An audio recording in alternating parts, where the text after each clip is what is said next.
ती घालण्यासाठी आई तुळजाभवानी संघर्ष योद्धा मनोज जरांगे पाटीलला बळ दे आणि ही सरकारचे लबाड वागतंय त्यात मराठ्यांना यश येऊ दे याच्यासाठी आई भवानी चरणी प्रार्थना महाराष्ट्राची कुलस्वामिनी आई तुळजाभवानी मातेच्या चरणी धाराशिव जिल्ह्यातील मराठा समाज बांधवांनी आरती करून साकडं घातलेलं आहे। खरं तर आज मनोज जरांगे पाटील यांचा वाढदिवस आहे आणि त्यानिमित्तानं त्यांनी तुळजाभवानीच्या चरणी जे आहे ते महाआरती करून साकडं घातलेले। सर्व मराठा बांधव आपल्या सोबत आहेत। मला सांगा, आज आरती करून साकडं घातले, काय नेमकं मागणी? 6 कोटी मराठ्याचे दैवत संघर्ष योद्धा मनोज जरांगे पाटील यांचा आज वाढदिवस आहे। आई भवानी चरणी प्रार्थना केलेली आहे की संघर्ष योद्ध्याला यश दे आणि प्रत्येक लढ्याला बळ दे, कारण हे सरकार हे लबाडात सरकार आहे आणि ह्या सरकारच्या लाठी घालण्यासाठी आई तुळजाभवानी संघर्ष योद्धा मनोज जरांगे पाटीलला बळ दे आणि ही सरकारचे लबाड वागतंय त्यात मराठ्यांना यश येऊ दे याच्यासाठी आई भवानी चरणी प्रार्थना करण्यात आली आहे। गेल्या अनेक दिवसापासून जरांगे पाटील आरक्षणासाठी लढत आहेत, मात्र सरकारकडून अद्याप देखील काही मागण्या पूर्ण झालेल्या नाही।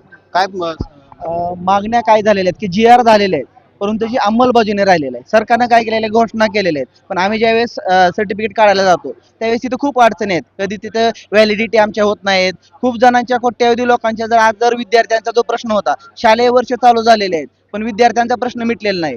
आम्हाला सरकारनं आरक्षण तर दिलंय, घोषणा तर केली आहे, त्याच्या बदल्यात लोकांनी त्यांना भरभरून मतदानही केले, मनोज दादाच्या सांगण्यावर त्यांना मतदानही केलंय, परंतु आधी आमचा आरक्षणाचा प्रश्न तसाच प्रलंबित आहे।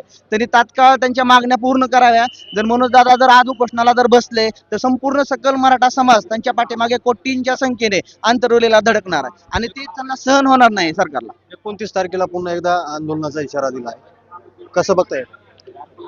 सरकार फसवत आहे म्हणून ही वेळ येत आहे मराठा समाजावर आणि मनोज दादावर। आम्ही आई तुळजाभवानीला हेच साकडं घातलेलं आहे की आज या सरकारला सद्बुद्धी द्यावी आणि 29 ऑगस्टला मनोज दादाला उपोषणाला बसायची वेळ येऊ नये, त्याच्या अगोदर जे आमचे सर्व प्रश्न आहेत मार्गी लागावे यासाठी आम्ही आज आई तुळजाभवानीच्या चरणी प्रार्थना करण्यासाठी आलेलो आहोत। सगळं तब्येत तर खूप खालावलेली आहे दादांची, अंगात ताकद नाही, कसली उभारण्याची ताकद नाही, सतत चक्कर येते, पण या सरकारला काही घेणं देणं नाही। पण एक लक्षात ठेवा, याचा जर उद्रेक झाला ना तर ही महाराष्ट्र सरकार नाही, देशातलं सरकार सुद्धा पाडण्याची ताकद मनोज दादामध्ये आहे, हे यांनी विसरू नये। आपण जर पाहिलं तर मोठ्या संख्येने जे बांधव आहेत ते या ठिकाणी दाखल झालेले आहेत। जरांगे पाटील यांना लढण्यासाठी ताकद द्यावी, त्याचबरोबर उपोषण करण्यापूर्वी त्यांच्या मागण्या मान्य कराव्या अशी मागणी जी आहे ती मराठा बांधवांकडून केली जाते।